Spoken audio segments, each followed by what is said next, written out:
hello there. Let's go over World War I. Bullet points. Pun intended. Did you get that? All right, just really hitting the highlights here. So much happened. It happened over so many years and just the highlights, okay? President Theodore Roosevelt stated European countries needed to stick to the Eastern Hemisphere and the United States would stick to the Western Hemisphere. This was reflected in the Roosevelt Corollary, which was an addendum to the Monroe Doctrine. Question I have for you is big stick or dollar diplomacy? What do you think?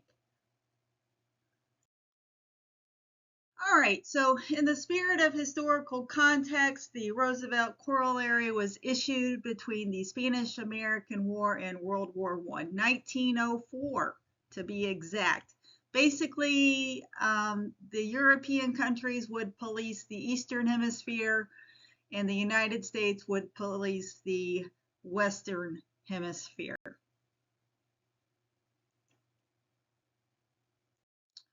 All right, over time, Europe became a giant mess. Why? I'm sure they'd love to hear that, right?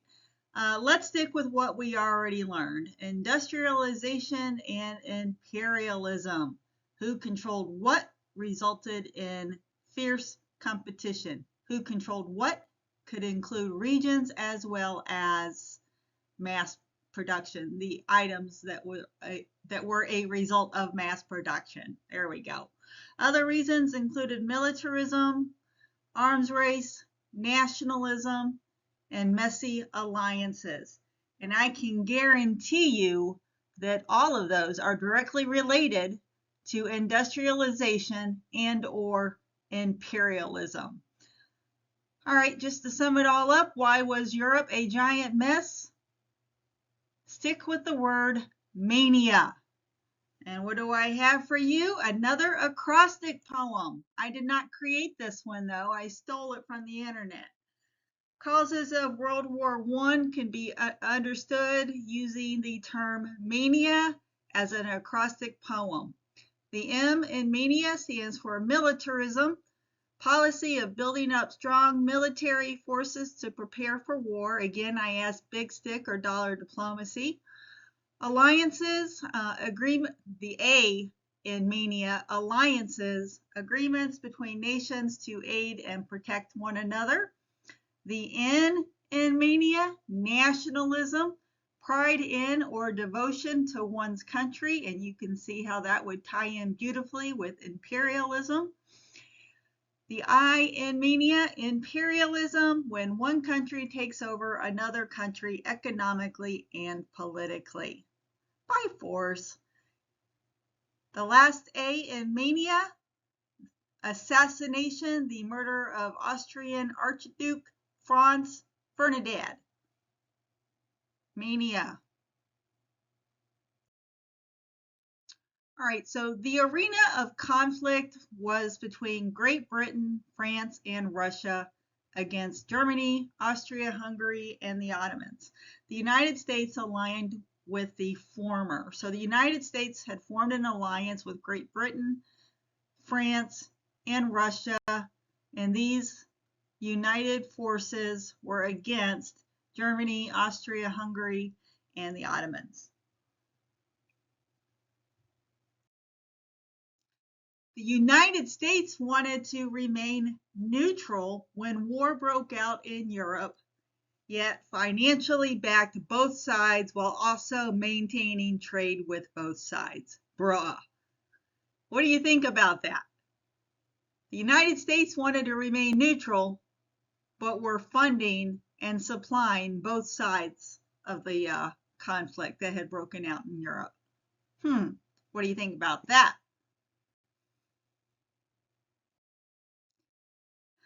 Germans ended up calling out the United States for giving more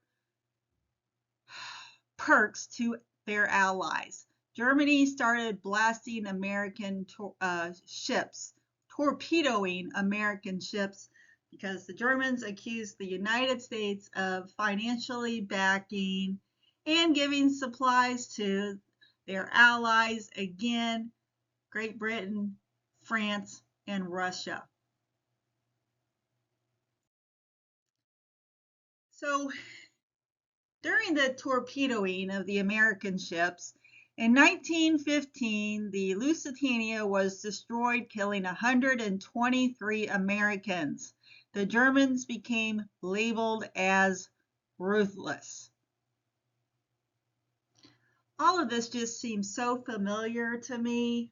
If you're not understanding why history is important, we learn about history so that we do not repeat the same mistakes that the people had previously made. Sometimes I get lost in my thoughts. It's okay. It's a sign of intelligence. To add further salt to an open wound, the Germans cut off American supplies being sent to their allies. Funny picture, right? Now the final straw was the Zimmermann telegram. This secret German offer promised land to Japan and Mexico if they had aligned with Germany, Austria, Hungary, and Ottomans. The proposal was leaked to the press. By the way, the offer was declined. But boy, did it get ugly. Just think about it. The Germans are promising land already claimed by the United States to other entities. Think about it. They had promised California to Japan, and then Arizona, New Mexico, and Texas to Mexico. Boy, did that make the United States angry. And it just blew up when it was leaked to the press, just like everything blows up in this day and age. Right now, I'm sitting here in Tampa waiting for that hurricane to come through. It starts with an M. What is his name? My phone's been Milton. Yeah, so right now I sit and wait for Milton. It's all blown up in the media, or so I hope. I won't know for 2 more days. All right. President Wilson asked Congress to declare war against Germany in April of 1917. This was 1 month after the Zimmermann telegram, had been leaked to the press.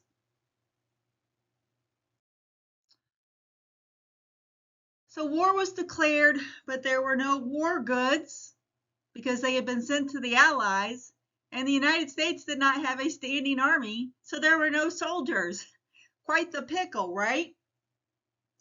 All kinds of propaganda was birthed as a result, and in fact, World War II marks the mass persuasion of all people with propaganda, trying to influence public opinion. Fight, fight, fight. Come fight with us. All right.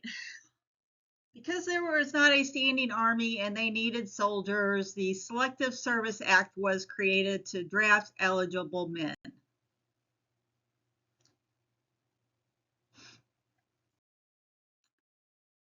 Then a new committee was formed, the Committee on Public Information, and this committee became a propaganda machine and was created to acquire support for the war effort, not just as in bodies to fight, but also in funding and saving or conserving food so that the food would not run out.